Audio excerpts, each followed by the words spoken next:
Seat में चुनावी जंग का ऐलान हो गया है। भले ही उपचुनाव में ज्यादा वक्त ना बचा हो, लेकिन ऐलान के साथ ही राजनीतिक दलों ने अभी से ही सियासी बिसात बिछानी शुरू कर दी है।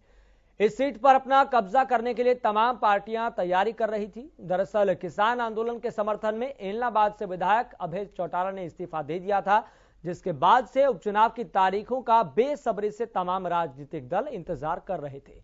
आज चुनाव आयोग ने एलनाबाद सीट से चुनाव की घोषणा कर दी है। 30 अक्टूबर को एलनाबाद सीट पर उपचुनाव होगा और किसकी किस्मत पर एलनाबाद के लोग मुहर लगाते हैं, इसकी एलनाबाद की जनता बिल्कुल तय कर देगी। ये सीट हर लिहाज से जरूरी है। एक और जहां अभय चौटाला ने किसानों के समर्थन में इस्तीफा दिया था और अब भी किसान आंदोलन लगातार जारी है। ऐसे में उपचुनाव में जीत और हार में किसानों की अहम भूमिका रहेगी, इस बात में कोई दो राय नहीं है। लेकिन यह भी जानना होगा कि कौन सा राजनीतिक दल किस उम्मीदवार को, किस अपने कैंडिडेट को इस मैदान में उतारेगा।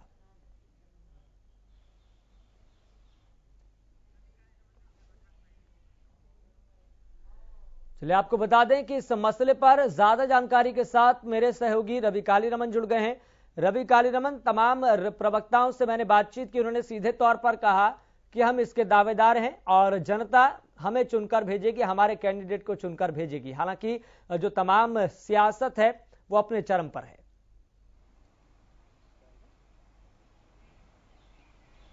बिल्कुल, देखिए, हर पार्टी के जो नेता हैं, हर पार्टी के जो प्रवक्ता हैं, वो यही दम भर रहे हैं कि उनको टिकट मिले या फिर उनके जो नेता हैं वो एलनाबाद सीट को है जीत कर आए और कहीं ना कहीं उनकी पार्टी का जो परचम है वो लहराएं और विधानसभा जो है उसमें जो है अपने अपनी पार्टी के नेताओं के लिए एक कामना भी की जा रही है, एक जोर आजमाइश भी शुरू हो चुकी है। कहीं ना कहीं अपने जो एलनाबाद क्षेत्र से जो विधायक चुन के आएगा वो कहीं ना कहीं विधानसभा में पहुंचे। तो ऐसे में लगातार जो पार्टियों के प्रवक्ता हैं या पार्टियों के नेता हैं वो कहीं ना कहीं रसाकसी उनकी आपसी में शुरू हो गई है। टिपा जो एक दूसरे पे टिप्पणी करनी है या फिर कुछ और लालछन लगाने हैं, तो तमाम ऐसी चीजें अब देखने को मिलेंगी। क्यों ज्यादा से ज्यादा जो नेता हैं वो अपने अपने क्षेत्रों को छोड़कर जो एलनाबाद क्षेत्र है वहां पहुंच जाएंगे। हाल ही के कुछ दिनों में आपको देखने का मिलेगा एक गढ़ के रूप में जो है एलनाबाद जो क्षेत्र है वो बन जाएगा। तमाम जो पार्टियों के नेता हैं छोटे से बड़े तक वो एलनाबाद में जुटेंगे और अपने अपनी पार्टियों के प्रचार के लिए काम करेंगे। ऐसे में सबसे बड़ी चीज ये होती है कि फिलहाल जो पार्टियां हैं वो किस हिसाब का इलेक्शन लड़ना चाहती हैं, किन मुद्दों पर लड़ना चाहती हैं। हालांकि जो एलनाबाद के मुद्दे हैं वो एक नशे का जो मुद्दा है वो काफी अहम वहां का बताया जा रहा है कि नशे के चक्कर में जो युवा हैं वो अपनी जिंदगियां बर्बाद कर रहे हैं। सिरसा जिला है, एलनाबाद हल्का है, तो कहीं ना कहीं ऐसे में सबसे बड़ा मुद्दा रहने वाला नशा। इसके अलावा जो है विकास के कार्यों को लेकर कहीं ना कहीं चर्चा होगी और उस पर इलेक्शन लड़ा जाएगा। हालांकि देखने वाली बात यह होगी कि कौन सी पार्टी अपने किस नेता को इलेक्शन में भेजती है या इलेक्शन लड़ाने के लिए तैयार करती है। कहीं ना कहीं अभय सिंह चौटाला है, किसानों के समर्थन में उन्होंने अपना इस्तीफा दिया। तुलनात्मक विश्लेषण करें तो सबसे ज्यादा किसकी मुश्किलें बढ़ने वाली हैं ऊपरी तौर पर, अगर मुद्दों के आसरे भी देखें तो?